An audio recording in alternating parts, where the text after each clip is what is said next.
നമസ്കാരം. ഇന്ന് വ്യത്യസ്തമായ ഒരു ചെടിയാണ് ഞാൻ നിങ്ങൾക്ക് പരിചയപ്പെടുത്തി തരുന്നത്. വവ്വാൽ പൂവ്, ടാക്ക എന്നും ഇതിനെ പറയും. ഇതിൻ്റെ പ്രത്യേകത എന്താണെന്ന് ചോദിച്ചാൽ, ഈ സസ്യത്തിലുണ്ടാകുന്ന പൂവ് കറുപ്പ് നിറമായിരിക്കും. വവ്വാലിൻ്റെ പോലെയുള്ള രണ്ട് ഇതളുകളും നമുക്കിതിനെ കാണാം. അതുകൊണ്ടാണ് ഇതിന് വവ്വാൽ പൂവ് എന്ന് പേര് വരാൻ കാരണം. ഇത് തെക്ക് കിഴക്കൻ ഏഷ്യൻ സദ്ദേശവാസിയായ ഒരു സസ്യമാണ്. നമ്മുടെ നാട്ടിൽ അത്ര സുലഭമായിട്ടൊന്നും ഇത് കാണാറില്ല. വളരെ റെയറായിട്ട് ചില നഴ്സറികളിലൊക്കെ ഇത് ലഭ്യമാണ്. പഞ്ചാബികൾക്കൊക്കെ ഒരു വിശ്വാസമുണ്ട്, ഈ ചെടി നട്ടാൽ ഐശ്വര്യം ഉണ്ടാകും, സാമ്പത്തിക അഭിവൃദ്ധി ഉണ്ടാകും എന്നൊക്കെ. നമ്മൾ മണി പ്ലാന്റൊക്കെ നടുന്നത് പോലെയുള്ള വിശ്വാസമുണ്ട് അവർക്കിത്.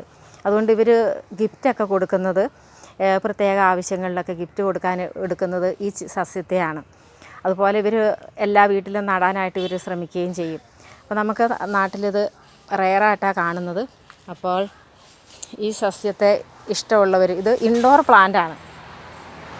അപ്പോൾ തണൽ കൂടുതലായിട്ട് വേണം. ഇടയ്ക്കൊക്കെയാണ് ഇതിന് പൂക്കളുണ്ടാകുകയുള്ളൂ. വളരെ വീതിയേറിയ ഇലയാണ് ഇതിൻ്റെ പ്രത്യേകത. ഇതിൽ നിന്ന് കിഴങ്ങുകൾ ആണ് മറ്റുള്ള ഒരു ചേമ്പ് വർഗ്ഗത്തിൽപ്പെട്ട ചെടികൾ തന്നെയാണിത്. അപ്പോൾ അതുപോലെ നമുക്ക് അടർത്തിയെടുത്ത് ഇത് നമുക്ക് നടാൻ സാധിക്കുന്നതാണ്. നന്ദി.